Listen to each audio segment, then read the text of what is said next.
Hey guys, so every time I post a photo or I talk about a book on YouTube, I get the same comment. I miss your book reviews. Can you do book reviews? So I decided that every couple of months, probably every 6 months, I will sit down and I will talk to you guys about the books that I've read over the past 6 months. Now, I can't do these monthly because I do not read enough to make a single video. It just wouldn't be long enough. So I can do these every 6 months, maybe once or twice a year, depending upon how much I read. Realistically, I read anywhere from 7 to 12, maybe 15 books a year. Much less than I used to. I used to read 50 to 100 books a year, but life's just gotten really busy, so I don't have enough time to do that. So there won't be any TBR books. There's not going to be monthly reviews. I will do these after I've got a nice chunk to talk to you guys about. First book I picked up was Summer in Good Hope by Cindy Kirk. And this is about a girl named Primrose. She's got 2 crazy rowdy boys. She moves back to Good Hope after her husband passes away and she loses her job. And she, just like I'm sure you can guess, has vowed off men. She doesn't want anything to do with them until her boys are in college, when she, can focus time on something else. But right now she just wants to focus time on her boys. But of course, she moves back to her hometown, and right next door is her high school debate partner, and he is a very good-looking man.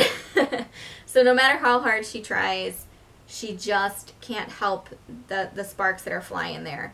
So this takes place during the summer around the 4th of July, and Max Brody is the male character of this. And it's just a very light, fluffy, happy, easy read. I gave this 3.5 stars. It was a good story. I really liked the characters. I didn't really connect with them fully, but I feel like with light, fluffy romances, there's really no depth there. There's really no connection for me 90% of the time anyway with light, fluffy romance reads. But it's a good summer vacation book. So you're going on a cruise, you need something to read, on the beach, at the pool, you get what I'm saying, on the plane, at the airport. This is just a really light, fluffy read. You're going to zoom through it without any trouble. It's just a really good, light, fluffy romance. And if you like that kind of stuff and can read that kind of stuff over and over again, I highly recommend you purchase this and own it. But if you're like me and light, fluffy romances are something that you can read every once in a while, but you don't ever really reread those books, this is probably something you want to pick up at the thrift store or borrow it from your local library. It was good, worth the read, but this is going in my donate pile. The next book that I picked up at the library, and I feel really bad about this because I don't like giving books bad reviews. But it's the name of the game, right? So if you really loved this book, please let me know in the comments below. Let everybody else know. And maybe someone can relate with your point of view versus mine. It's Red Hill by Jamie McGuire. This is a zombie apocalyptical style book. And when I pick up books like that, I'm expecting to feel anxious, that adrenaline rush. I want to be scared for the characters. I want that connection. Like when I'm reading that kind of book, that's what I'm expecting. And unfortunately, I did not get that from this book. I'm not even going to look up the synopsis. It's not one that I would recommend to you guys. I love other books by Jamie McGuire, so it's not her as an author. It was just this one was not what I was expecting. Maybe my expectations were too high. I don't know. But for me, there wasn't enough action in this book. There was not enough fear for me generated.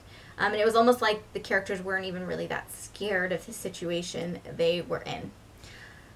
So that was the first thing that was kind of like, this book is dragging on. The other thing I had an issue with is the character jumping. Now, I am completely okay with going from one character to another in books if it's done right. I personally didn't care for the way it was done in this book. When you're reading about character A, there's like 4 or 5 different characters, maybe even 6 different characters. At this point, I don't remember anymore. I don't remember their names. I just know there were a lot of characters, and I was frustrated. So when you're reading character A, you start off at like the beginning of the story and you're reading his chapter, and then you jump to character B and you're reading their chapter. So as you're reading character A's chapter, you are hearing about these other characters that he's seeing as he's, you know, trying to get to the same point that all these other characters are trying to get to. And you're reading and you're, you know, you don't know who it is yet. But once you get to the character B's story, you start to read and you're like, oh, so you're that character, so I already know this is what you've been through. So why are we rewinding the story, starting at the beginning, but we're reading it through her point of view, but we already know what she did, where she went, how she got there, because character A already told us. So for me, it was very repetitive and very spoilery-ish, because we kind of already know what happened to you because character A already told us. So for me, that just kind of blew up the whole story for me. If I already find out what's going to happen in the story, I feel like it's repetitive or spoilery. Whether it's a review or somebody accidentally tells me, I cannot finish the book myself. It's just, I just couldn't do it. So those were the biggest issues I had with it. You may not have that issue. You may not mind how she rewinds the story and you read it through another point of view. If those kinds of things don't bother you, then most definitely pick the book up. Confess. This one is about a girl named Auburn. She has lost pretty much everything. She is struggling to pull her life together and to make a change in her life for the better. And you don't really know exactly what she's trying to do until you're a little bit into the story. But all you know is that these people are popping up and they are basically causing more problems for her. They're just trying to drag her down, trying to control her life. And she's just trying to, you know, better herself, get out there on her own for her own reasons. And I don't want to tell you what those reasons are because I don't want to spoil it for you. So you got Auburn. She's in the new area. She walks into this art studio and she meets Owen. And Owen is this very attractive, artsy kind of dude. And she doesn't expect to fall for him because that's the last thing she has on her mind is finding a man. So, of course, you kind of get an idea of what's going on there. But Owen has his own secrets and his own issues that could cause problems for not only himself, but some other people around him. And unfortunately, you know, Owen's problems are causing problems for Auburn and is going to destroy everything she is trying to go for. Auburn has to let go of Owen. And that's hard for her to do. And the only way that this is going to work is for Owen to confess his secrets. And, you know, you're just going to have to read the book to find out, does he confess his secrets? How does that all come together? And what's Auburn's secrets? And this book for me, I love Colleen because she works with other artists. And this artist actually worked with her to create the pictures that she was writing about in her story. So that's like an added bonus for me. But this also reminds me that every single person we see, we don't know their story. We don't know what's happening behind closed doors. We don't know what's on their heart. And you have no idea what somebody is struggling with. We don't know anybody's secrets unless they confess them, but most of us aren't willing to confess those deep, dark secrets. So, highly recommend. I gave this book 5 stars. So the next book that I picked up is by Cheryl Woods, and this is Sea View Inn. I had to check because there's a book 2 to this. It's a duology. And this book I picked up at Goodwill because I tried to give myself new authors to read. I do this because I have a tendency to get very committed to certain authors. And I will only look for books by those specific authors and ignore everybody else. So when I go to Goodwill, I do like to try to grab, I've got the hiccups now, grab new authors to me. And I saw the cover of this. I liked the bright colors, picked it up, read the back, and then I checked Goodreads, and it got pretty decent reviews. So I grabbed it, and I'm so glad that I did. This is on my maybe keep shelf. I don't know if I said this, but I feel like it's obvious. She is on my forever shelf. pretty obvious. But this is on my maybe. I'm going to leave it there.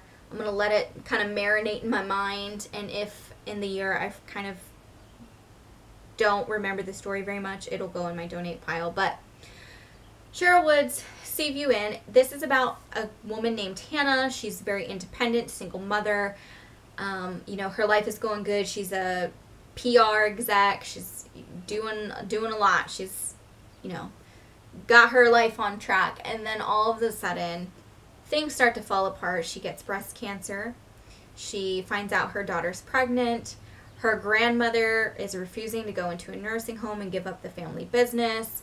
And she is just having a really hard time with everything that seems to be going wrong when everything was going just so right for her. So she returns back to Seaview Key, where she is trying to talk her grandmother into selling the Seaview Inn, which is a family business. And while she's there, she runs into Luke, who was an old friend, old crush from high school, and he has his own issues. He was serving in Iraq. He came home to find out that his wife is leaving him for his best friend, so he left his home, came back to Seaview Keys to recoup, restart, you know, get a new start in life. And of course, neither one of them is looking for love or a relationship, and what happens? They find themselves being drawn to each other. So you have Hannah, who is a breast cancer survivor, very, very scared about the future, letting people in, thinking about what, you know, next month could bring, because all she is worried about is getting to next cancer screening. So yeah, I really enjoyed this book. I'm not going to go too much into it. You'll have to find out kind of what happens with the daughter being pregnant, and does Grandma Jenny sell the inn? Do Luke and her get together? Does he take back his ex-wife? What happens in this story? You're going to have to read it to find out. But it is a really, really good book. I did notice a couple people said they found Hannah very whiny and annoying and just very whiny. But I feel like I can understand why she is very guarded, very just, no, I don't want to get attached to people. Being around cancer survivors and watching cancer survivors on YouTube, I feel like I can kind of understand it a little bit better. No matter how many years they've been in remission, there's still that fear that it's going to come back and you're going to hurt all these people that you love. So I didn't find her whiny. I felt she was very valid in her feelings throughout this book. Book, 4 stars. I really, really enjoyed it. The next book that I picked up was a library find, and it was another one that I gave 2 stars, guys. So Red Hill was like my least favorite, and then now we have this book called Southern Fried by Kathy Pickens. Now, this book is a mystery murder kind of book, which I was in the mood for, and this one I've been eyeing for a while. And for me, it would have been a really good book if she would have just focused on the one murder. This book is supposed to be about a girl that they find in a lake, and the main character, I think her name is Avery Andrews, she is supposed to be solving this mystery murder that happened 15 years ago. Well, instead of just focusing on that, she throws in like 4 other things, and you kind of forget about the fact that she's trying to solve a murder in the lake. And it was, I don't know, it felt like it was just all over the place. Like she was trying to focus on too many ideas in one book instead of just taking one idea and rolling with it. I just felt like it was very jumbled, kind of all over the place, and was not the normal smooth murder mystery books that I am used to reading. There was just too much going on. The next book that I borrowed from the library is book 2 in this kind of like Seaview Keys duology. It's 2 books. And it is called Home to Seaview Key by Cheryl Woods. Now, I really enjoyed this book. I gave it 4 stars, right along with the other one that she wrote. So in this book, you hear about their mutual friend Abby, and that is where Home to Seaview Keys kind of picks up, because people wanted to know about Abby and where Abby was. So Cheryl ended up writing a story for Abby. So Abby is a very successful, divorced woman in her 40s who decided to sell her restaurant, move back home to the property her family has left to kind of restart her life. And while she's there, she wants to rekindle that friendship that she had with Hannah and, you know, just kind of get back to her roots. And then the other character in this, his name is Seth. He is best friends with Luke, who is the main character in the first book. Kind of, again, restart, refresh, and kind of evaluate what he wants to do with his life after serving in Iraq and going through the things that he went through in Iraq. He just felt being around Luke, his best friend, and being in a small little community was best for his heart and his soul and his mind. And of course, you can kind of see where this is going. They meet when he rescues her on the beach, and that's where it starts. The story immediately picks up right there. So if you want to read this, you need to read this book first, because you're going to see the irony in that when you read this book first and then go to Home to Seaview Keys next. So it was a really, really good book. They had to get through some of the obstacles that they were going through, and I think it came together very, very well. I don't want to say any more than what I've said because I feel like it might give away the story. The final book that I grabbed off my bookshelf was Under a Vampire Moon by Lindsay Sands. Now, Lindsay Sands used to be my absolute favorite author when I was in my 20s. I'm now in my 30s. I feel like my tastes have changed a little bit. Don't get me wrong, this is stuff I used to read all the time. This was like my go-to kind of book. Well, now that I've gotten older, I feel like this isn't like necessarily my go-to all the time. This is my occasional pick up and read. I still enjoy her. I still enjoy this series, but I've pretty much read every single book. So I think there's only 2 books that she has out that I haven't read yet in this series, and maybe that's why I've kind of slowed down on them. But yeah, I still really enjoy them. They're still fun to read if you like vampire, supernatural, rated R romance. I will put that in there. You guys, this is naughty, naughty romance. So it's not light and fluffy. There is a lot going on in these. But this one is about a girl named Carolyn and the vampire named Christian. Now, these books, you can read them in order and it would probably flow a little bit easier for you, but I found that you do not have to read them in order. This, I think, is book number 16, so you don't necessarily have to read these in order. But, you know, you might get other characters in their background first. I don't know. You don't have to read these in order, guys. You really don't. But if you want to, this is book number 16, so if you haven't started, you got a lot of catching up to do if you want to read them in order. But anyway, Carolyn, I think it's Carolyn. She is an older woman. She escaped a very abusive marriage. She's on her own, and she goes to this island to just get away after, you know, filing for separation and trying to get a divorce with her best friend from college.